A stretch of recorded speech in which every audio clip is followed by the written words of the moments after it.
بسم اللہ الرحمن الرحیم۔ حضرت عمر بن عبدالعزیز جو کہ اموی خاندان کے چشم و چراغ تھے، لیکن ان کا مزاج سب سے ہٹ کے تھا، انوکھا اور نرالا تھا۔ سلیمان نے ساری زندگی تخت و تاج کی بسر کرنے کے بعد سوچا کہ میں ان کو اپنا نائب بناؤں۔ تو خیر، جب ان کا انتقال ہوا تو لوگ دمشق کی جامع مسجد میں جمع ہوئے اور وصیت نامہ پڑھا گیا۔ تو حضرت عمر بن عبدالعزیز کھڑے ہوئے، فرمائے لوگوں، نہ تو میری منشا تھی کہ مجھے خلیفہ بنایا جائے اور نہ مجھے اس بات کا علم تھا، یہ میری منشا اور آپ لوگوں کی مشاورت کے بغیر کیا گیا ہے، میں اس سے دستبردار ہوتا ہوں، آپ جس کو چاہیں اپنا خلیفہ مقرر کر لیں۔ تو لوگوں نے کہا آپ ہی ہمارے امیر ہیں، آپ ہی ہمارے خلیفہ ہیں۔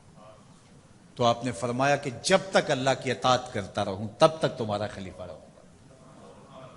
اور پھر آپ نے حکم نامہ جاری کیا کہ میری جتنی جائیداد ہے ساری بیت المال میں جمع کروائی جائے گی، اور جتنے بھی اموی شہزادے تھے ان کی جائیدادیں جو ان لوگوں کے ضبط کی ہوئی تھی سب کو بھگ کے سرکار ضبط کرنے کا حکم نامہ جاری کیا۔ مسجد سے باہر نکلے تو آپ کے لیے شاہی سواری لائے گی، فرمایا میرا خچر کافی ہے میرے لیے۔ گھر پہنچے تو اپنی بیوی فاطمہ بنت عبد الملک سے کہا، جو بادشاہ کی بیٹی ہے، بادشاہ کی پوتی ہے اور 4 بادشاہوں کی بہن ہے، ناز و نعم میں پلی ہوئی ہے، کہا اگر میرے ساتھ تم رہنا چاہو تو تمہیں اپنے سارے زیورات، زر و جواہر، سارا مال بیت المال میں جمع کروانا ہوگا اور فقیرانہ زندگی بسر کرنا ہوگی۔ اب اس پاک باز خاتون نے کہا کہ میں اس کے لیے تیار ہوں، میں فقیری کی زندگی کو ترجیح دیتی ہوں۔ اب حضرت عمر رضی اللہ تعالیٰ عنہ نے صرف 2 سال 5 ماہ اور کچھ دن حکومت کی، اور 3 بر اعظموں پر سلطنت اسلامیہ پھیلی ہوئی تھی، اور آپ روتے تھے کہ ان لوگوں کا حق بھی میرے اوپر بلا مطالبہ ہے جو دنیا کے کسی بھی خطے کے اوپر اس سلطنت کی حدود میں بستے ہیں۔ عید کا موقع آیا، عیدگاہ میں جب لوگ ایک دوسرے کو مل رہے تھے تو امیر المومنین کے بیٹوں کے کپڑے خستہ تھے، پرانے تھے، پیوند لگے ہوئے تھے۔ تو آپ نے اپنے بیٹوں سے کہا کہ تمہیں شرم تو آ رہی ہوگی کہ امیر المومنین کے بیٹے ہو کے تمہیں ڈھنگ کا لباس بھی دستیاب نہیں ہے۔ تو آپ کا ایک بیٹا عبد الملک بن عمر بن عبدالعزیز جو آپ کی زندگی میں انتقال کر گیا تھا، اس نے کہا ہمیں اس بات پہ فخر ہے کہ ہمارے باپ نے خیانت نہیں کی ہے، ہمارا باپ دیانتدار ہے۔ جب گھر آتے ہیں تو آپ کی بیٹیاں آپ کو عید مبارک کہتی ہیں، آپ سے ملتی ہیں، لیکن منہ پہ کپڑا دھرا ہوا ہے۔ تو حضرت عمر رضی اللہ تعالیٰ عنہ عمر بن عبدالعزیز بولتے ہیں کہ بیٹی آپ نے چہرے کے اوپر کپڑا کیوں رکھا ہوا ہے؟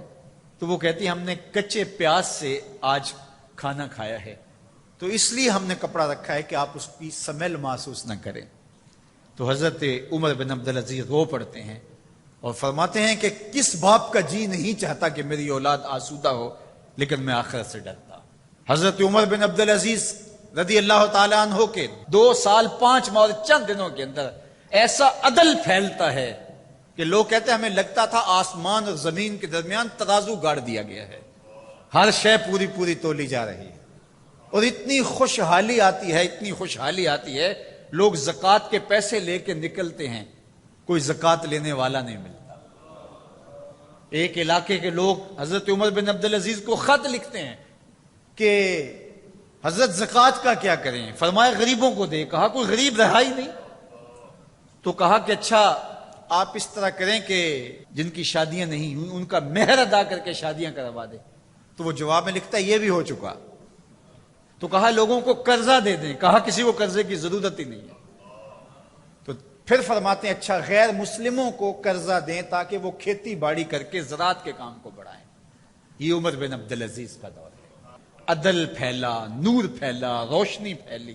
شہزادگی کی زندگی سے ایک دم اپنے آپ کو ایک چھوٹے سے کٹیا کے اندر محدود کر لیا۔